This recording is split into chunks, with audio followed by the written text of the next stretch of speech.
Hello students, आज हम hornbills book class 11 की प्रोज सेक्शन लेसन 3 डिस्कवरिंग टार्ट the saga continues written by A.R. Williams के बारे में डिस्कस करेंगे।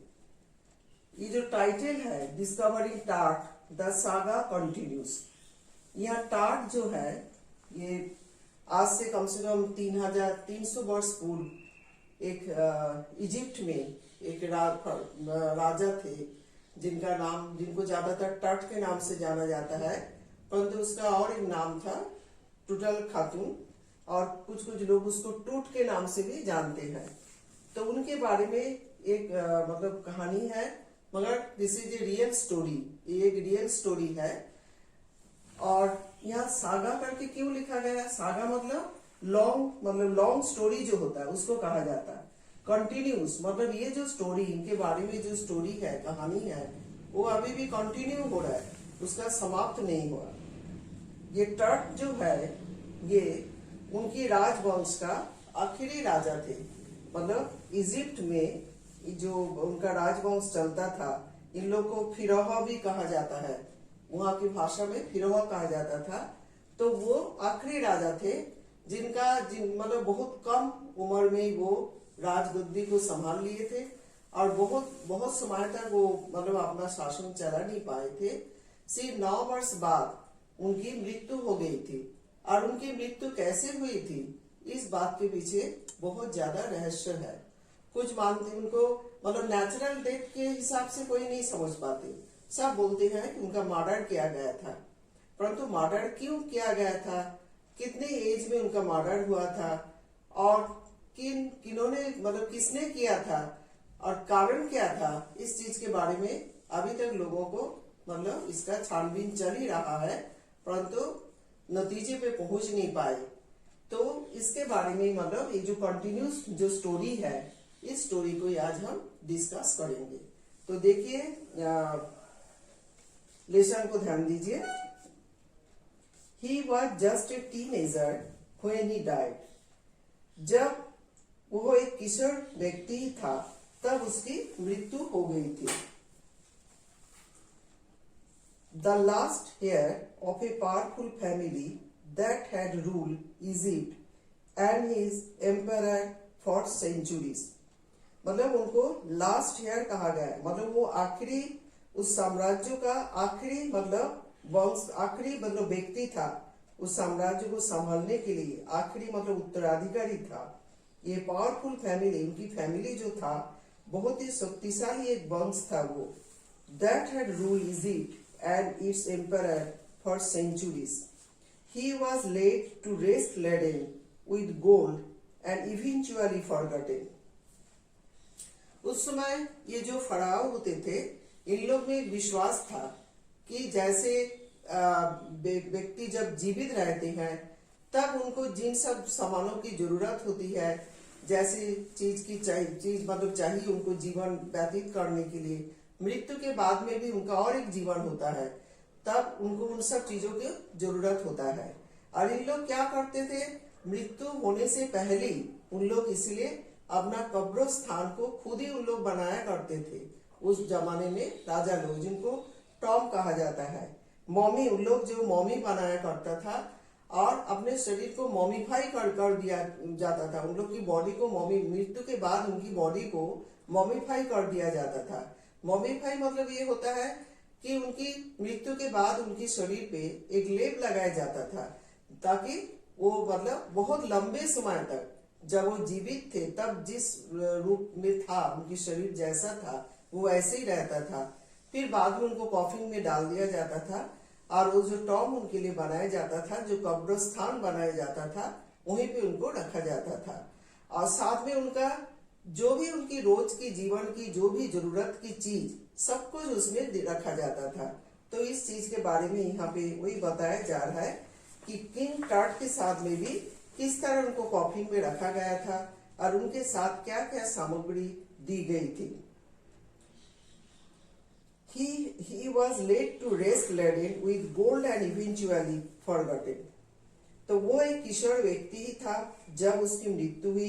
मिस्र एवं इसके साम्राज्यों पर सदियों तक शासन करने वाले शक्तिशाली वंश का वह अंतिम उत्तराधिकारी था, जिसे सोने के आभूषणों एवं अन्य साजो सामान के साथ दफना दिया गया एवं अंत में भुला दिया गया।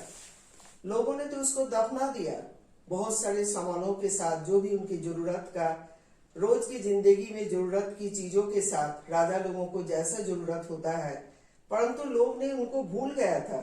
जिन लोगों ने उनको दफना दिया, कब्रिस्तान में डाल दिया, तो लोग बाद में उनके बारे में भूल भी गया था। Since the discovery of his tomb in 1922, the modern world has speculated about what happened to him, with murder being the most extreme possibility. इसके बाद 1922 में उसकी कब्रों की खोज के बाद 1922 में उनके बारे में जब छानबीन चलने लगा, तब उनकी मृत्यु के बहुत समय बाद, मतलब 80 वर्ष बाद की बात है, 1922 में उनकी कब्रों की खोज करने के बाद आधुनिक विश्व ने इस बारे में अनुमान लगाया कि उसे क्या हुआ होगा, क्योंकि उसकी हत्या की संभावना भी अत्यधिक रही है। तब लोगों ने छानबीन करना शुरू किया कि उनकी मृत्यु कैसे हुई थी। जब उनकी 1922 में, मतलब उनका कब्रिस्तान में जब उनको रखा गया था, उनकी जब मृत्यु हुई थी, उससे कम से कम 80 वर्ष बाद उनके बारे में छानबीन शुरू हुआ और 1922 में उसकी कब्र की खोज के बाद आधुनिक जो दुनिया है, उन्होंने अनुमान लगाया कि उनको ऐसा लगा कि उनकी मृत्यु जो था वो नेचुरल नहीं था, उनका मर्डर किया गया था। Now leaving his tomb for the first time in almost 80 years, Tart has undergone a CT scan that offers new clues about his life and death and provides precise data for an accurate forensic reconstruction of the boy's Faraha.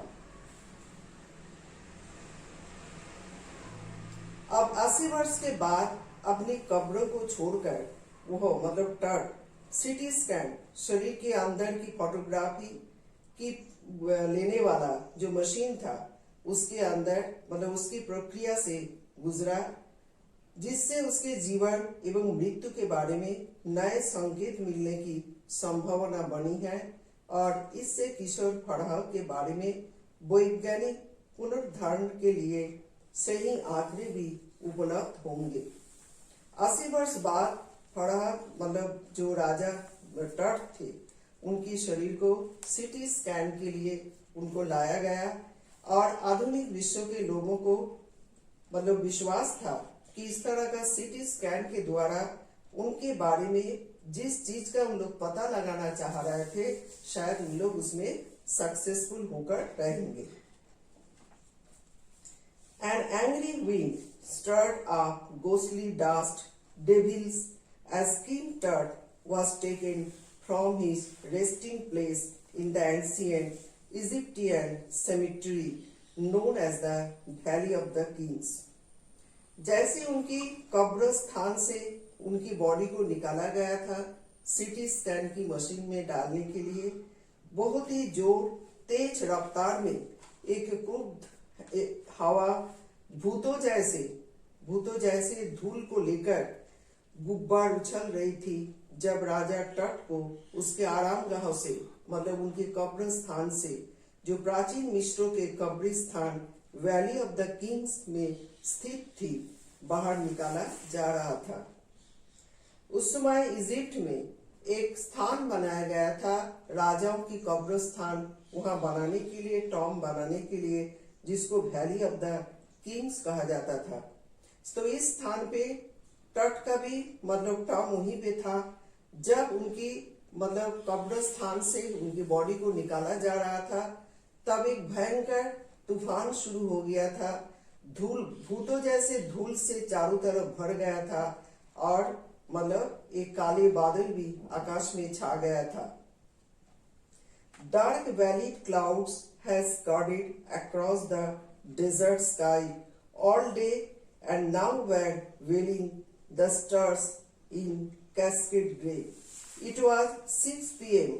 on 5th January 2005.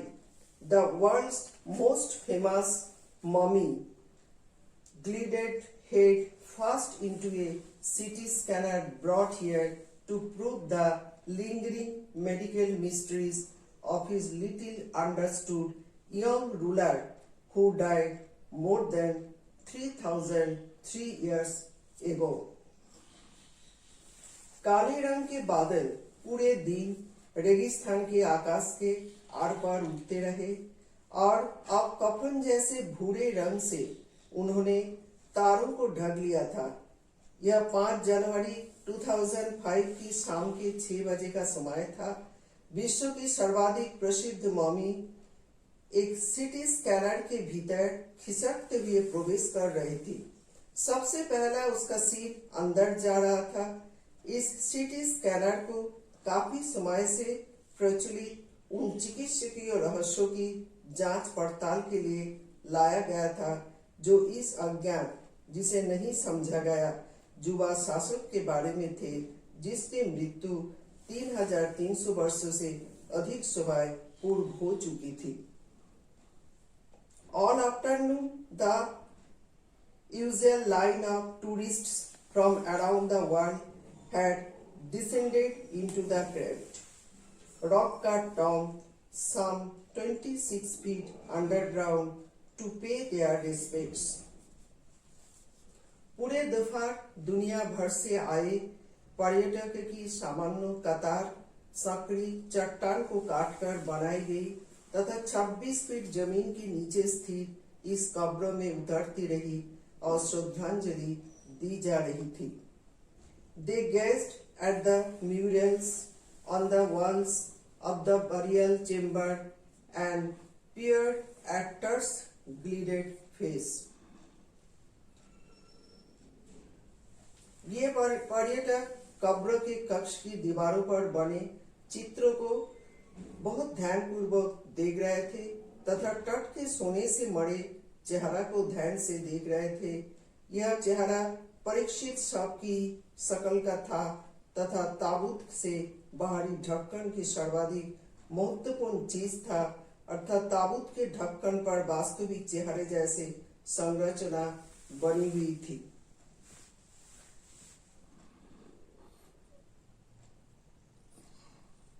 The most striking features of his mummy-shaped outer coffin lid. Some visitors read from guidebooks in a whisper. Others stood silently, perhaps pondering Tut's untimely death in his late teens or wondering with a shiver if the Faraha's curse, death of misfortune falling upon those who disturbed him, was really true. जब भी पर्यटक वहां आए थे उन लोग बहुत ध्यानपूर्वक सब कुछ देख रहे थे। जो चित्रों को मतलब जो बना हुआ था, जो चेम्बर था, चेम्बर के अंदर उसको भी देख रहे थे।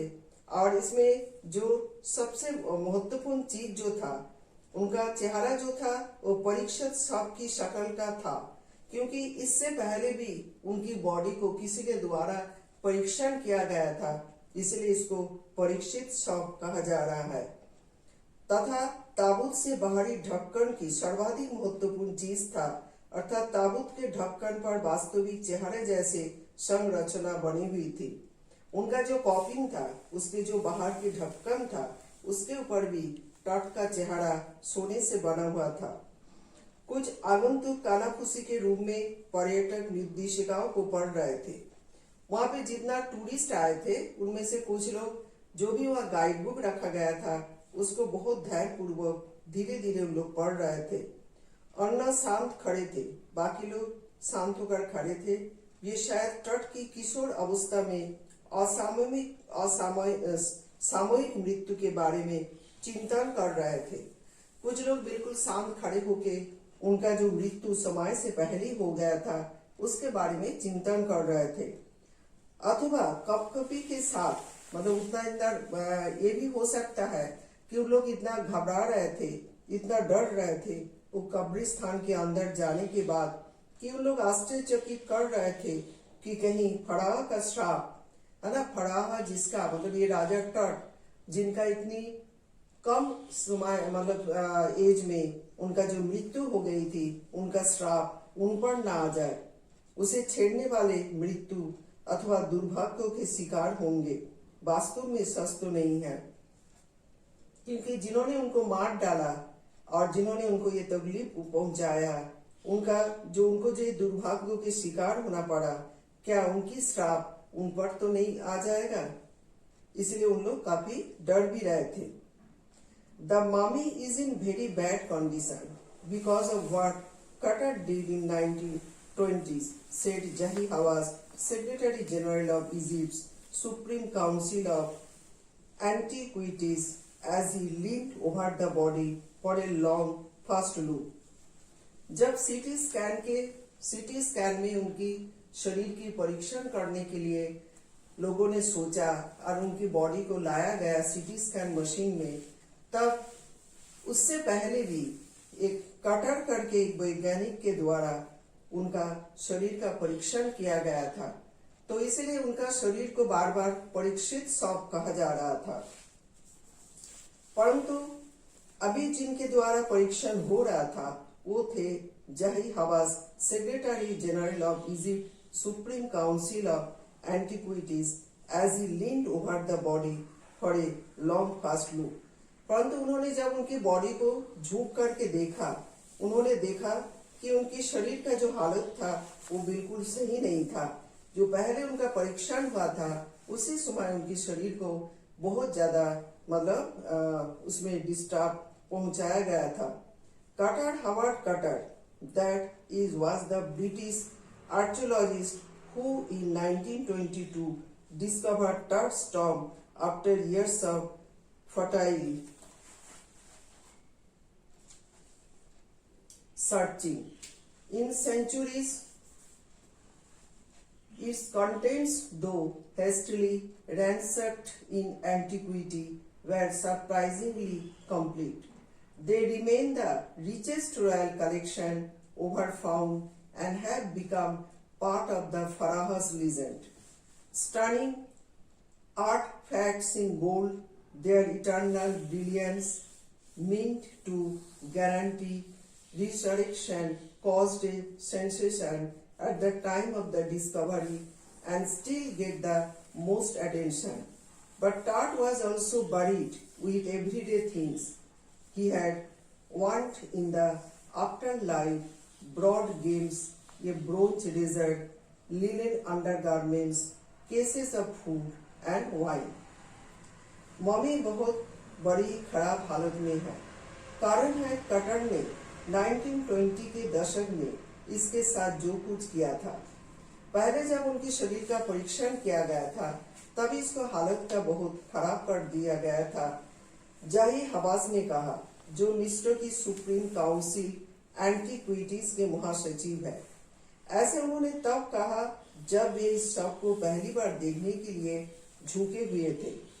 कटर हावर्ड कटर प्रथम ब्रिटिश पुरातत्व ज्ञानी जिसने वर्षों तक व्यर्थ खोजबीन करने के बाद 1922 में तट को कब्रों को खोजा था।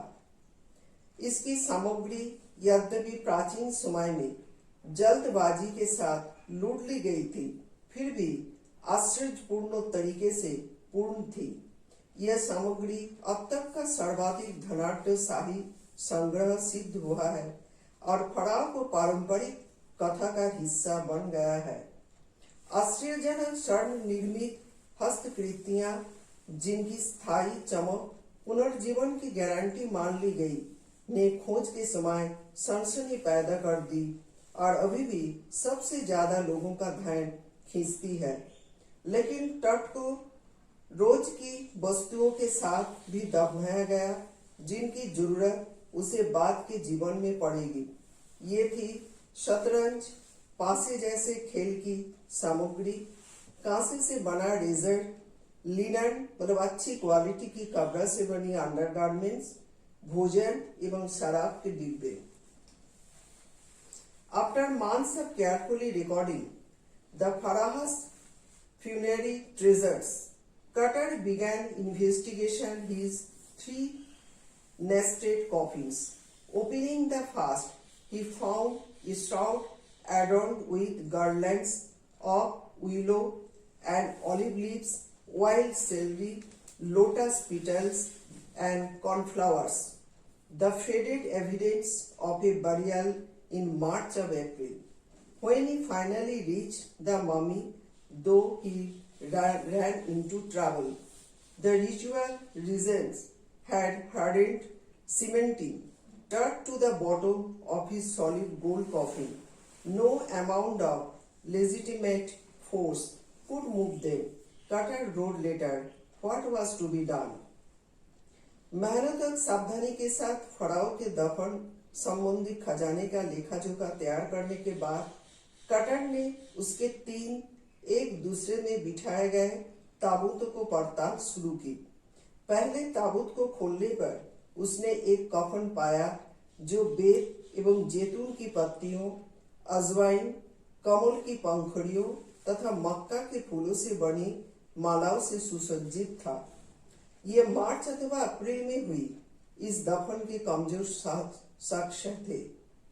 जब वो अंत में मम्मी तक पहुंचा तो मुसीबत में पड़ गया। कर्मकांड में प्रयुक्त चिकने पदार्थ ठोस बन चुके थे और इन्होंने तट को ठोस सोने से बने ताबूत से चिपका दिया था। उचित बल की कोई भी मात्रा इन पदार्थों को हटा नहीं सकती थी। बाद में कटर ने लिखा क्या कर सकते थे। The sun can beat down like a hammer this far south in Egypt, and Cutter tried to use it to loosen that reason. For several hours he set the mummy outside in blazing sunshine that heated it to 149 degrees Fahrenheit. Nothing buzzed. He reported with scientific detachment that the consolidated material had to be chilled away from beneath the limbs and trunk before it was possible to raise the king's regiments. मिस्र के इस सुदूर दक्षिणी भाग में सूर्य की धूप खतरों की भांति पीट सकती है और कटर ने इसका उपयोग चिकने पदार्थ को ढीला करने हेतु करने की कोशिश की। कोई घंटा तक उसने मम्मी को जलती हुई धूप में रखा जिसने इसे 149 डिग्री फ़ारेनहाइट तक गर्म कर दिया। कुछ भी नहीं हिला डुला। उसने वैज्ञानिक निर्लिप्तता के साथ लिखा है कि ठोस रूप धारण कर चुका पदार्थ केवल छेनी की मदद से धड़ एवं उन्नों अंगों के नीचे से हटाया जाना होगा इससे पहले कि राजा के शव को उठाया जाना संभव हो। तो कटर जब उसको उठाने के लिए कोशिश कर रहे थे मतलब वो इस तरह मतलब 3 कॉफिन में जो रखा गया था रेजिन्स के द्वारा। रेजिन्स क्या चीज होता है? एक प्रकार का धुना होता है, राल होता है जिससे कोई चीज को चिपकाया जाता है। वो इसी तरह चिपक गया था कि इसको अलग किया जाना बहुत मुश्किल हो रहा था। तब उन्होंने कटर ने सोचा कि इसको सिर्फ इसकी जो धड़ है और शरीर के जो भी हिस्सा है उसको काटना ही पड़ेगा। बिना काट के इस शव को अलग नहीं मतलब उठाना बहुत ही मुश्किल है परीक्षण के लिए। In his defense, Cutter really had little choice. If he hadn't cut the mummy free, thieves most certainly would have circumvented the guards and ripped it apart to remove the gold. In Todd's time, the royals were fabulously wealthy, and they thought or hoped they could take their riches with them. For his journey to the great beyond, King Tut was lavished with glittering boots, precious collars, inlaid necklaces and bracelets, rings, amulets, a ceremonial apron, sandals, sheaths for his fingers and toes, and the now iconic inner coffin and mask, all of pure gold. To separate Tut from his Arrangements. Cutter's men removed the mummy's head and severed nearly every major joint. Once they had finished, they reassembled the remains on a layer of sand in a wooden box with padding that concealed the damage. The bed where Tut now rests. अपने पक्ष में cutter के पास वास्तव में कोई विकल्प नहीं था, मतलब बॉडी को काटने के अलावा उसके पास और कोई विकल्प नहीं था। अगर उसने मॉमी को काटकर मुक्त न किया होता, मतलब जो कॉफिन में रखा गया था वहां पे वो ऐसे चिपक गया था, अगर उसको काटकर मुक्त न किया गया होता तो चोर निश्चित रूप से गार्ड लोगों को धोखा देकर और सबको काट पीट कर सोना ले गए होते। उनके साथ इतना ज्यादा सोना रखा गया था कि चोर लोग आके उनके शरीर को नष्ट कर देता और सारे सोना वहां से लेके चला जाता। कटर ने ऐसा समझा। तट के समय में शाही परिवारों के लोग आश्चर्यजनक रूप से धनी थे और वे सोचते थे या उम्मीद करते थे कि वे अपने साथ दौलत ले जा सकते थे। परलोक की महायात्रा के लिए राजा तट को चमचमाती वस्तुएं प्रदान की गई। इसमें शामिल बहुमूल्य कंठहार, जड़े हुए हार तथा कंगन, अंगूठियां, ताबीज, समारोह में पहनने का चोगा, सैंडल, हाथों तथा पैरों की अंगुलियों के लिए खोल तथा मूर्ति जैसा अंदर का ताबूत तथा मुखौटा, ये सभी शुद्ध सोने से बने थे। तट को उसके आभूषणों के अलग करने के लिए कटर के लोगों ने मम्मी को सिर को अलग कर दिया तथा प्रत्येक बड़े जोड़ को काट कर हटा दिया। एक बार जब ये काम खत्म कर चुके तो उन्होंने सबको वापस जोड़ दिया, रेत से जोड़ दिया, मतलब तथा इसे रेत की परत पर रख दिया। मतलब जो भी उसकी बॉडी को अलग अलग कर दिया गया था उसको रेत की परत से फिर से जोड़ दिया गया। नुकसान को छिपाने के लिए जो शरीर को काट फाड़ किया गया था, जो नुकसान हुआ था उसको छिपाने के लिए गद्दीदार पदार्थ का प्रयोग कर इसे लकड़ी के बक्से में बंद कर दिया। अब यही बिस्तर है तट का जहां वो आराम कर रहा है।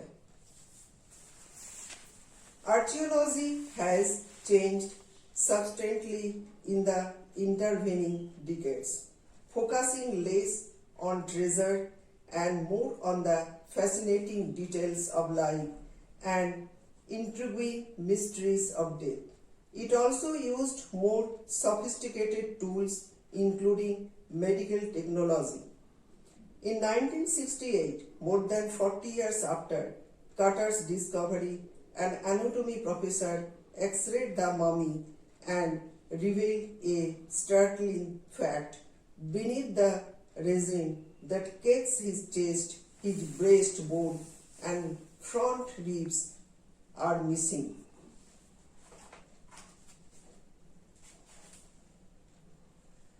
पुरातत्व विज्ञान इस बीच की दशाब्दियों के दौरान काफी बदल गया है ना। जब कटर ने उनका छानबीन करके उनकी बॉडी को मतलब कब्रस्थान से निकाल के उसके ऊपर जो भी परीक्षण किया था, उसके बाद बहुत समय बीत गया था और पुरातत्व विज्ञान जो है, जो पुरानी चीजों के लेके छानबीन करते हैं उनका, तो वो काफी बदल चुका था।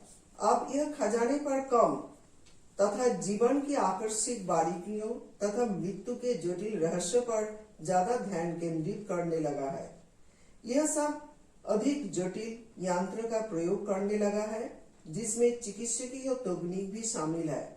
1968 में कटर की खोज के 40 से अधिक वर्ष के बाद एक शरीर रचना विज्ञान के प्रोफेसर ने मम्मी का एक्सरे किया और एक चौंकाने वाला तथ्य प्रकट किया। तथ्य यह है कि चिकने पदार्थ जो शव की छाती के ऊपर जमा है के नीचे स्थित छाती की हड्डी तथा सामने की पसलियां गायब है।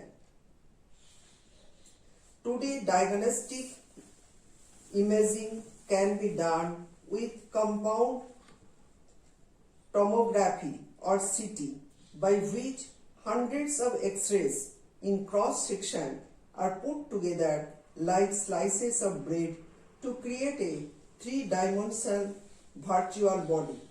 What more would a CT scan reveal of Turk than the X-ray?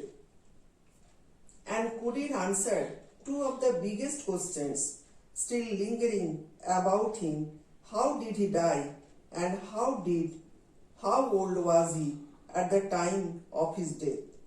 King Tut's demise was a big event even by world standards.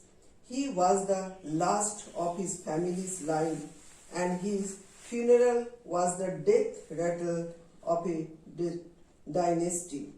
But the particulars of his passing away and its aftermath are unclear.